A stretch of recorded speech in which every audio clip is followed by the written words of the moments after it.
오늘 본문의 말씀은 우리가 너무나 잘 아는 인류 최초의 살인사건을 기록하고 있습니다. 에덴 동산에서 범죄하고 쫓겨난 아담과 하와에게 하나님께서 두 아들을 주셨습니다. 형은 가인이요 동생은 아벨입니다. 아벨은 양을 치는 자였고 가인은 땅에서 소산을 얻는 자였습니다. 그러니까 농사를 짓는 자였던 것 같습니다. 세월이 지나고 이 둘은 하나님께 제물을 드려 제사를 드리는데 아벨은 하나님 앞에 양의 첫 번째 새끼를 하나님 앞에 제물로 드리면서 제물을 잡았을 때 그 중에서도 가장 좋은 기름을 따로 구별하여 하나님 앞에 정성을 다해서 드렸습니다. 그런가 하면 가인은 땅의 소산물을 제물로 하나님께 드렸다고 했습니다. 그런데 어쩐 일인지 하나님께서 두 사람의 제사를 받으시면서 가인과 그의 제물은 하나님이 받지를 않으시고 아벨과 그의 제사 제물만 받으셨습니다. 자, 가인 입장에서 보면 기분이 좋겠습니까? 나쁘겠습니까? 아주 기분이 찝찝하고 불편하기 이를 데가 없었을 겁니다. 오늘 보니까 그의 안색이 변했다고 했는데 하나님께서 보실 때에 그의 마음에 분노가 있고 안색이 변했다. 그 이유가 뭐냐? 그가 선을 행하지 않을 뿐더러 그의 마음속에 죄악이 자리 잡고 있기 때문이다 그랬어요.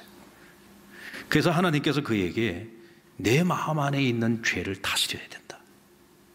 내 마음의 죄를 다스리지 못하면 내 안에 일어난 그 분노가 너를 불편하게 만들고 결국 그 불편한 마음을 다스리지 못할 때 너는 불행해지고 말 것이고 너는 죄를 범하고 말 것이다. 그런데 여러분, 가인은 그 마음의 분노와 죄를 다스리지를 못했습니다. 결국 그 분노가 동생을 죽음에 이르게 만들었습니다. 그리고는 하나님의 눈을 피하기 위해 아벨의 시체를 감춥니다. 19세기 말에 활동한 독일의 인상파 화가인 로비스 코린트의 가인이라고 하는 작품이 있습니다. 여러분들 보시죠? 가인이라고 하는 이름의 그림인데요. 자, 가인이 지금 동생 아벨을 죽였습니다. 그런데 보니까 아벨이 아직 완전히 죽은 상태가 아니에요. 누워있는 상태고 이제 이 아벨을 자신이 죽인 것을 감추기 위해서 돌무더기를 그의 몸에 쌓고 있는데, 자 보십시오. 아벨은 아직 죽지 않은 상태입니다. 쓰러져 있습니다. 그리고 그의 왼손은 주먹을 쥐고 있고 그의 오른손은 하늘을 향해서 손을 펼치고 있습니다. 자, 화가가 이 그림을 그릴 때에는 여기에 깊은 의미를 담아서 지금 그림을 그리고 있는 것입니다. 지금 보면 하늘에 새들이 나르고 있습니다. 이 하늘의 새들이 날카로운 날갯짓으로 하늘을 덮고 있는 구름을 쪼개고 찢어진 그 구름 사이로 하늘 너머에서 음성이 들려옵니다. 그 음성을 향해서 지금 가인이 동생을 은폐하는 일을 하고 있다가 고개를 왼쪽으로 쳐들고 지금 소리가 들려오는 쪽을 바라보고 있습니다. 하늘에서 음성이 들려옵니다. 내 동생 아벨이 어디 있느냐? 내 아우 아벨이 어디 있느냐? 그러자 분노가 가득한 목소리로 가인이 이렇게 대답을 합니다. 모릅니다. 내가 내 동생 내 아우를 지키는 자입니까? 왜 나에게 그것을 묻는 것입니까? 하고 하나님께 분노 어린 목소리로 외쳤습니다. 이때 하나님께서 말씀하십니다. 내가 무엇을 하였느냐? 내 아우의 핏소리가 땅에서부터 호소하느니라. 땅이 그 입을 벌려 내 손에서부터 내 아우의 피를 받았은즉 내가 땅에서 저주를 받으리라. 너는 땅에서 피하며 유리하는 자가 될 것이다. 가인은 하나님 앞을 떠나 에덴의 동쪽 노땅으로 이주합니다. 그리고 그곳에서 성을 쌓기 시작했습니다. 왜냐하면 하나님의 저주가 너무 두려웠기 때문에 성을 쌓아 그 성 안에 머물면서 그는 하나님의 저주를 피하고자 했습니다. 성을 거점으로 삼아 가인과 그 후손들이 살았고 그들은 유능한 자손을 남기게 됩니다. 가인의 후손들은 문화와 문명을 선도하게 되죠. 그래서 수금과 퉁소를 잡는 모든 자와 구리와 쇠를 다루며 여러 가지 기구를 만드는 자들, 그들이 모두 가인의 후손들입니다. 죽이는 자 가인이 다시 말하면 문화와 문명을 창달한 인류의 시조가 되었다는 얘기입니다. 자, 그렇게 본다면 여러분, 가인이 저주를 받은 것입니까? 저주를 받은 가인이 문화와 문명을 창달했는데 과연 그가 저주를 받은 것일까요? 자, 그럼 우리 다시 한번 묻겠습니다. 여러분들은 아벨의 자손입니까? 가인의 후예입니까? 아벨은 자식을 낳았다는 얘기가 없어요. 자손이 없이 죽었습니다. 그러니까 저와 여러분은 아벨 쪽에 가까운 사람들이 아니라 가인에 가까운 가인의 후예들이라고 말할 수가 있습니다. 그래서인지 우리는 문화와 문명을 참 좋아합니다. 그리고 가인이 쌓은 성에서 비롯된 도시에서 우리는 평안함을 찾습니다. 성을 건축한 가인의 후예들이어서 그런지 우리는 크고 높고 화려하고 아름다운 건물들을 좋아하죠. 가인이 설계한 도시에서 가인의 후예들이 이룬 문명과 문화를 누리면서 살아가기에 우리는 가인이 저주받았다라고 하는 것을 인정하지 못합니다. 그래서 아까 제가 여러분에게 물은 겁니다. 과연 가인은 문화와 문명을 창달한 사람인데 과연 그게 저주받은 것입니까? 왜냐하면 우리도 그것이 저주라고 전혀 느껴지지 않기 때문에 그렇죠. 근데 성경은 그것을 저주라고 말합니다. 왜 그럴까요? 그는 성을 더 높이 쌓았습니다. 하나님의 저주로부터 피하고 이제는 내 손으로 쌓은 것을 통해서 평안을 얻기를 원했습니다. 안전을 취하기를 원했습니다. 그런데 내가 스스로 평안을 취하고 안전을 취하고자 하면 할수록 그는 하나님과 더 멀어질 수밖에 없었어요. 그러니까 그가 추구하는 것은 세상으로부터 오는 평안이었죠. 하나님이 주시는 평안이 아닙니다. 하나님과 멀어지면 멀어질수록 하나님이 주시는 평안과는 멀어지는 것입니다. 내가 스스로 안전하기를 원하고 내가 스스로 평안을 추구하지만 그러면 그럴수록 사람은 더욱 불안해집니다. 근심과 걱정과 염려는 점점 더 많아집니다. 그러니까 성을 점점 더 높이 쌓는 거예요. 웬만치 쌓아가지고는 만족이 안 됩니다. 이 불안감이 사라질 때까지 성을 쌓는 것입니다. 끊임없이 도구를 만듭니다. 내 손으로 만들어진 그것들을 통해서 나의 안전을 지키고 싶은 것이고 평안을 추구하는 것이죠. 그럴수록 하나님과 멀어집니다. 성경은 그것이 불행이고 그것이 저주라고 말하고 있습니다. 여러분, 반면에 우리 아벨을 한번 보실까요? 아벨은 도시를 만들지도 않았고 문화와 문명을 창달한 사람도 아닙니다. 실제로 아벨이 이 땅에 와서 한 일이라고는 하나님 앞에 가인보다 더 나은 제사를 드렸다, 그리고 청에게 죽임당한 것, 그것이 끝이에요. 아벨에 관한 그 어떤 기록도 없고 아벨이 생전에 자신의 육성을 가지고 어떤 말을 한 바도 없습니다. 자, 그런데 히브리서 11장 4절 말씀을 한번 보실까요? 같이 읽겠습니다. 시작. 믿음으로 아벨은 가인보다 더 나은 제사를 하나님께 드림으로 의로운 자라 하시는 증거를 얻었으니 하나님이 그 예물에 대하여 증언하심이라. 그가 죽었으나 그 믿음으로써 지금도 말하느니라. 자, 실질적으로 인간적으로 보면은 아벨이 이루어 놓은 것은 거의 없습니다. 단지 그가 가인보다 하나님 앞에 더 나은 제사를 드렸고 하나님께서 그것을 의롭게 여겨주셨다라고 말하고 있고 그는 지금도 믿음으로 너희에게 말하고 있다라고 오늘 성경은 말하고 있습니다.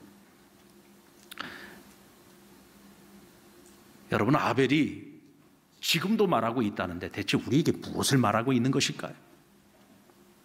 한번 따라 볼까요? 가인의 옷을 벗고 아벨의 제사 속으로 들어가라. 오늘 이것이 오늘 이 시대를 살아가고 있는 저와 여러분에게 그 오래전에 형에게 죽임을 당했던 그 아벨이 믿음으로 지금도 우리에게 말하고 있는 음성입니다. 오늘 그것을 우리가 들을 수 있어야 된다는 거죠. 가인의 옷을 벗어야 된다. 그런 의미에서 여러분, 저는 가인의 옷을 벗기 위해 우리가 잠시라도 삶의 자리를 좀 옮겨봤으면 좋겠어요. 아직 휴가 떠나지 않으신 분들, 나는 그냥 도시에서, 그러지 마시고 한번 도시를 잠시 벗어나 보십시오. 도시를 벗어나서 하나님이 만드신 태고 쪽부터 하나님께서 처음 지어놓으신 그냥 그 자연 속으로 한번 들어가 보시기 바랍니다. 여러분, 우리가 여기서 조금만 나가도 시골에 가면은요, 밤하늘에 별들을 한번 보십시오. 도시에서 볼 수 없는 별들을 볼 수가 있습니다. 반짝이는 그 별들을 보고 그 달과 별들을 바라볼 때 여러분, 우리의 마음 가운데 나도 모르게 이 세상을 창조하신 하나님의 그 위대하심을 찬양하게 됩니다. 여러분, 다윗이 수많은 시편들을 썼는데 그 시편들을 보면 거의 대부분이 왕궁에서 쓴 시들이 아니에요. 거의 대부분이 사울에게 쫓겨다닐 때, 광야로 황무지로 도망다닐 때 썼던 시들입니다. 그 시의 내용들을 보면은요, 그를 지켜줄 수 있는 인간이 지은 것, 인간이 만든 것은 거의 없습니다. 그것들이 다윗을 지켜주지 못합니다. 그래서 그는 성을 빠져나와서 지금 광야로 황무지로 도망을 다니고 있는 겁니다. 그러니 그가 바라볼 수 있는 것은 오직 하늘밖에 없습니다. 하늘의 하나님을 바라보는 거예요. 하나님을 바라보기 위해서 고개를 들어 하늘을 바라보았더니 하늘에 달이 보이고 별이 보입니다. 그래서 시편 8편 1절 말씀에 보면 여호와 우리 주여, 주의 이름이 어찌 그리 아름다운지요, 주의 영광이 하늘을 덮었나이다. 하나님이 지으신 이 세계를 바라보니까 하나님의 이름이 온 땅에 어찌 이리 아름다운지 하나님의 영광을 찬양하지 않고는 견딜 수가 없다는 거예요. 그리고서 3절에 보면 주의 손가락으로 만드신 주의 하늘과 주께서 베풀으신 달과 별들을 내가 보오니. 무엇을 보고 하나님께 영광을 돌리고 있습니까? 하늘의 달과 하늘의 그 무수한 별들을 보면서 하나님의 영광을 찬양하는 거죠. 그리고는 나 자신을 봅니다. 4절에 보면 사람이 무엇이간데 주께서 그를 생각하시며 인자가 무엇이간데 그를 돌보시나이까. 하나님의 위대하심 앞에서 나라고 하는 존재가 얼마나 작고 연약하고 보잘것없는 존재인지를 보게 된 거죠. 그러면서 뭐예요? 그 위대하신 하나님이 나를 아시고 그 위대하신 하나님이 나의 길을 인도해 주시고 나의 길을 지도해 주시는 그 하나님 앞에서 무한한 감사가 나오는 거죠. 그 하나님의 자비하심과 인자하심과 그 사랑하심 앞에서 감격의 할 말을 잃는 겁니다. 그래서 마지막 9절에도 보면 그가 다시 한번 고백을 하죠. 여호와 우리 주여, 주의 이름이 온 땅에 어찌 그리 아름다운지요. 광야로 나갔습니다. 도시를 떠났습니다. 하나님이 지으신 우주만상을 바라보면서 하나님을 찬양하지 않을 수가 없는 거죠. 단 한 번의 예배를 드려도 우리가 진심 어린 마음으로 하나님의 그 위대하심을 진정으로 찬양하고 그 위대하심 앞에서 정말 겸손해질 수 있다면 그것이 진정 하나님 앞에 살아있는 예배가 될 수 있지 않겠습니까? 사랑하는 여러분, 한번 떠나보시기 바랍니다. 아까도 말씀드린 것처럼 꼭 자연 속으로 들어가지 못한다고 할지라도 우리가 핸드폰도 좀 내려놓고 집안에 있는 모든 매스미디어들 좀 다 꺼놓고 골방으로 들어가서 하나님과 1대1의 만남을 가져보세요. 하나님의 음성을 듣는 순간 우리 안에 위로가 찾아오고 소망이 찾아올 겁니다. 사랑하는 여러분,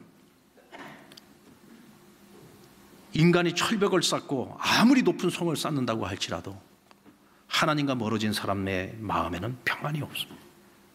기쁨이 없고요, 진정한 즐거움이 없습니다. 당장은 즐거운 것 같은데 뒤돌아서면 공허함이 가득해요. 그러니까 요즘 여러분들 세상에서 살아가는 수많은 세상 사람들을 보십시오. 하나님 없이 살아가는 인생들을 보십시오. 그렇게 돈이 많고 그렇게 많은 인기를 얻고 그렇게 일찍 성공하고 출세하고 남들이 다 부러워하는 삶을 살아가는 수많은 사람들이 스스로 자기 목숨을 끊습니다. 인생은 허무하다고 말합니다. 하나님께서 주신 그 한 번밖에 살 수 없는 그 생명을 쉽게 포기해버립니다. 왜 그런 일들이 일어나죠? 여러분, 사람이 만든 것은요 다 허무합니다. 그건 진짜가 아니기 때문에 그건 다 가짜입니다. 우리가 절대로 거기에 속아서는 안 됩니다. 그래서 우리는 빨리 가인의 옷을 벗어야 되는 거예요. 우리가 하루 종일 그것을 벗고 살 수 없다면 하루에 단 한순간, 아니 단 한 시간만이라도 우리가 그 옷을 한번 벗어보자는 것입니다. 그리고 우리는 아벨의 제사 속으로 들어가야 됩니다. 하나님께서 가인의 제사를 받지 아니하시고 아벨의 제사를 받으신 이유는 뭐였을까요? 그 원인이 제물에 있었던 것일까요? 아벨은 하나님 앞에 짐승의 피를 통해 하나님 앞에 피를 드리는 피의 제사를 드렸기 때문입니까? 가인은 하나님 앞에 곡물과 식물을 드렸기 때문에 하나님이 그 제사를 받지 않으신 겁니까? 여러분, 재료와는 상관이 없어요. 왜냐하면 하나님께서 이스라엘 백성들에게 제사법을 주실 때에도 보면은 피의 제사도 있는 반면에 곡식을 빻아서 하나님 앞에 드리는 소제 제사도 있었다는 사실을 기억하십시오. 그러니까 무엇으로 하나님 앞에 제물을 드렸느냐는 상관이 없습니다. 그런데 중요한 것은 아벨은 하나님 앞에 양을 제물로 드릴 때에 양의 첫 새끼를 드렸다고 했습니다. 그러니까 첫 번째 소산물을 드렸다는 거죠. 그리고 기름을 드렸다고 했습니다. 그 제물 가운데서도 가장 그 당시에 귀히 여겼던 기름을 하나님께 드린 것입니다. 반면에 가인에게는 이런 수식어가 없어요. 그냥 땅에 소산물을 드렸다고만 되어 있지 첫 번째 것을 드렸다, 이런 수식어가 없습니다. 이것은 성경을 기록한 기자가 특별히 이 부분을 우리에게 주의 깊게 보라고 이와 같은 표현의 차이를 둔 것입니다. 한마디로 말해서 하나님이 보실 때에 진정성의 차이라는 거죠. 아벨은 하나님 앞에 제사 제물을 드릴 때 진정 어린 마음을 갖고 제사 제물을 드리고 있습니다. 그런데 가인은 진정성이 없어요. 그 진정성이 뭡니까, 여러분? 우리가 하나님 앞에 예배를 드릴 때요, 이 세 가지는 반드시 지켜져야 됩니다. 첫 번째는 감사입니다. 하나님 앞에 예배를 드릴 때에 감사가 빠져버린 예배는 그건 참된 예배가 될 수가 없습니다. 아벨은 하나님 앞에 제물을 드릴 때요, 모든 것이 감사했습니다. 내가 이렇게 살아 숨쉬는 것도 감사한 일이고, 내가 땀 흘려 수고한 것에 대하여 하나님이 이렇게 풍성한 열매를 주신 것도 감사한 것이고, 내가 땀 흘리고 내가 수고했지만 그러나 하나님이 주시지 않으면 우리는 단 하나도 열매를 얻을 수가 없죠. 모든 것이 하나님께로부터 왔고 하나님의 은혜라고 하는 것을 아벨은 깨달았어요. 그러니까 진정 어린 마음으로 감사한 마음이 있으니까 가장 좋은 것으로, 가장 첫 번째 것으로 하나님께 그것을 드리기를 원했던 거예요. 그런데 가인에게는 그 마음이 없어요. 그냥 아무 생각 없이 하나님 앞에 예배드리는 겁니다. 오늘 여러분들은 예배드리러 나올 때 어떤 마음을 가지고 나오셨습니까? 진정 감사의 마음을 가지고 나오셨습니까? 그냥 아무 생각 없이 주일이니까 뭐 당연히 예배드리러 가는 거지. 정신없이 바쁘게 서두르느라고 땀 뻘뻘 흘리면서 아무 생각 없이 와서 자리만 채우고 있는 예배자라면 과연 우리의 예배가 하나님 받으실 만한 신령과 진정의 예배가 될 수 있겠습니까? 감사의 마음이 있어요. 나를 구원해 주신 하나님의 은혜에 감사, 하나님의 자녀된 권세를 가지고 살아갈 수 있음에 감사하고, 기도할 수 있어서 감사하고, 오늘도 내가 땀 흘려 수고하는 일에 하나님 일용할 양식을 주셔서 감사하고, 참 모든 게 감사하잖아요. 그런데 우리는 하나님 앞에 감사할 때 말로만 감사하면 안 돼요. 마음으로만 감사하면 안 돼요. 거기에 반드시 무엇이 따라가야 돼요? 물질의 감사도 따라가는 거예요. 그래서 하나님이 주신 것에 대하여 10의 1을 하나님의 것으로 구별해서 하나님 앞에 10의 1의 헌금을 드리고, 또 모든 일에 감사한 것들에 대하여 감사의 헌금을 드리고, 또 누군가를 돕고 싶을 때 구제 헌금도 드리고, 우리가 하나님이 주신 물질의 청지기로서 받은 은혜를 따라 하나님 앞에 또 감사의 예물을 드리는 거죠. 그것이 여러분 사람으로서 마땅한 일이고 당연한 일입니다. 그리고 이것이 여러분 삶의 예배인 것입니다. 아멘입니까? 그리고 진심 어린 회개가 있어야죠. 진심 어린 회개가 있어야 됩니다. 아벨은 어린 양을 잡아서 하나님 앞에 희생 제사를 드릴 때 아마도 그의 부모를 생각했을 겁니다. 그의 아버지와 어머니인 아담과 하와가 에덴 동산에서 하나님 앞에 범죄했을 때 눈이 밝아졌어요. 그러면서 자신들이 벌거벗고 있는 것을 부끄럽게 여겼다고 했습니다. 나뭇잎을 가져다가 자신들의 몸을 가리웠어요. 이때 하나님께서 그들의 그 부끄러움을 가리워 주시기 위해서 가죽 옷을 지어 그들에게 입히셨다고 했습니다. 여러분, 가죽 옷을 입히려면 어떻게 됩니까? 어떤 짐승인지 모르지만 어떤 짐승인지 모르지만 그 짐승이 희생을 당했기에 가죽이 나온 것이죠. 어쩌면 아벨은 양을 잡아 희생 제사를 드리면서 자신의 그 부모의 그 부끄러움을 가리우기 위해 하나님께서 사랑으로 하나의 짐승을 희생시킬 수밖에 없었던, 그 짐승이 내 부모의 그 죄 때문에 희생당했던 그것을 떠올리면서 오늘 내가 잡고 있는 이 희생양도 결국은 내 죄로 인한 것임을 그가 깨닫고 하나님 앞에 진정어린 회개의 예배를 드리지 않았을까요? 그러니까 하나님께서 그 아벨의 제사를 기쁘게 받으셨던 겁니다. 꼭 우리가 이 자리에 나와서 이렇게 앉아서 주어진 이 1시간이라는 이 예배를 드리는 것만이 예배가 아니에요. 우리가 매일매일 살아가는 우리 일상의 삶 속에서 믿는 자로서 마땅히 행할 일을 행하고 살아가는 그 자체가 예배요 아벨의 제사인 것입니다. 끝으로 우리는 결단을 해야죠. 여러분들 로비스 코린트의 그 가인이라고 하는 그림에서 우리 다시 한번 보여주시겠습니까? 그 그림에 보면은 자, 아벨의 두 손이 지금 이렇게 그림에 나와 있어요. 왼쪽 손은 주먹을 쥐고 있죠. 오른손은 하늘 향하여 손을 펼치고 있습니다. 주먹은 무엇을 상징하는 겁니까? 이건 저항을 상징하고 있는 거죠. 무엇에 대해서 저항하는 겁니까? 세상의 죄와 악에 대해서 지금 저항을 하고 있는 거예요. 그럼 오른손은 무엇을 하고 있는 것입니까? 악으로 가득 찬 이 세상을 위하여 아벨이 기도를 멈추지 않고 있는 거예요. 하늘을 향하여 기도를 멈추지 않고 있는 것입니다. 이것은 여러분, 우리가 매주마다 하나님 앞에 나와서 이렇게 예배를 드리고 이제 우리가 세상 속으로 들어가서 한 주간을 살아갑니다. 우리가 살아가야 될 이 세상은 온갖 죄와 악으로 가득 차 있습니다.